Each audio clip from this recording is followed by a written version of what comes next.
అని అంటే నాకు ఇంకొక ఆలోచన ఉంది, వేరే హాస్పిటల్ తీసుకెళ్దామని అనుకుంటున్నాను. అయ్యగారికి ఫోన్ చేస్తే అమ్మ నీ ఆలోచన మంచిదే, ఒక్కచోటకే తీసుకెళ్ళి పిల్లోడిని ఇంత ఇది మంచిది కాదు, నీ ఆలోచన ప్రకారం నీకు దేవుడు ఏం కలిగించాడు, నువ్వు అలాగే ఉండు అని చెప్పి అన్నారు. ఇక నేను ఆలోచించుకుంటా, విజయవాడలో ఇంకా మంచి హాస్పిటల్ ఏమని అని ఆలోచించుకుంటుంటే రెయిన్బో హాస్పిటల్ గుర్తొచ్చింది. అక్కడికి తీసుకెళ్తే ఒక వారం రోజులు మందులు ఇచ్చారు. అమ్మ తగ్గితే తగ్గుద్ది, లేదంటే తగ్గపోతే తర్వాత చూసుకుందామని అన్నారు. సరేనని వారం రోజులకి అది ఇంకా పెరిగి పెద్దదైపోతుంది. తీసుకెళ్తే అమ్మ ఇది ఆపరేషన్ చేయాల్సిందే, ఇది మందుల ద్వారా అయితే కరగదు అని అన్నారు. సరేనని ఇంకా మేము ఇంటి దగ్గర చెప్పి వస్తామండి అని చెప్పి తీసుకొచ్చి తెల్లారి తీసుకెళ్ళి జాయిన్ చేసుకున్నాము. జాయిన్ చేసుకుంటే డే కేర్లో జాయిన్ చేసుకుని ఆ పిల్లోని ఆ రోజు ఆపరేషన్ చేసేసారు.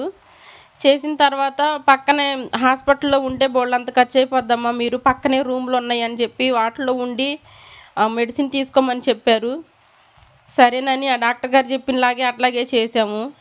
చేసిన తర్వాత అది ముందు సీము మొత్తం తీశారు, అది గడ్డలాగా ఉన్నది ఇంకా కరుగుతుంది మందుల ద్వారా.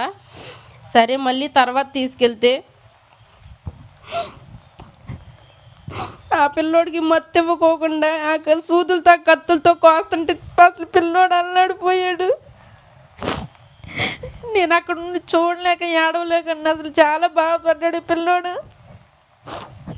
చిన్న సూది మనకు గుచ్చితేనే ఎంతో బాధపడతాం, అట్లాంటిది అంత చిన్న పిల్లోడికి మత్తు కూడా ఇవ్వకోకుండా ఆ సూదులతో కోస్తున్నారు, ఇంజక్షన్లు చేస్తున్నారు. అసలు చాలా అల్లాడిపోతున్నాడు పిల్లోడు.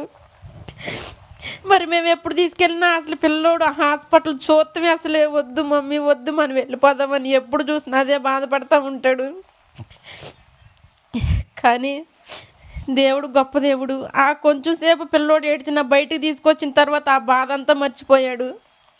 అయ్యా మరి ఇట్ట ఇంజక్షన్లు చేస్తున్నారు, కనీసం మత్తు కూడా ఇవ్వకోకుండా అది పిండుతున్నారు అయ్యా అని అయ్యగారు ఫోన్ చేస్తే అయ్యగారు చాలా బాధపడ్డారు. నేను ఏడుస్తుంటే అయ్యగారు కూడా చాలా బాధపడ్డారు. ఆ పిల్లోని చూస్తాకు వచ్చి అయ్యగారు అక్కడ చాలా బాధపడ్డారు. ఏదేమైనా సరే నా దేవుడు గొప్ప దేవుడు. ఆ పిల్లోడికి మొత్తం పూర్తిగా గడ్డను మొత్తం తీసేసాడు. నా పిల్లోడి కోసం ప్రార్థన చేసిన మీ అందరికీ నా వందనాలు. మా కుటుంబానికి జ్ఞాపకం చేసుకొని మీ అందరిని ప్రార్థనలో పెట్టుకోవాలని నేను అందరిని అడిగి వేడుకుంటున్నాను.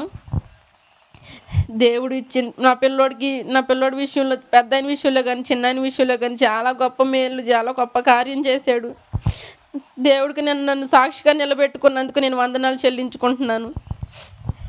ఈ చిన్న సాక్షిని దేవుడు దీవించును గాక.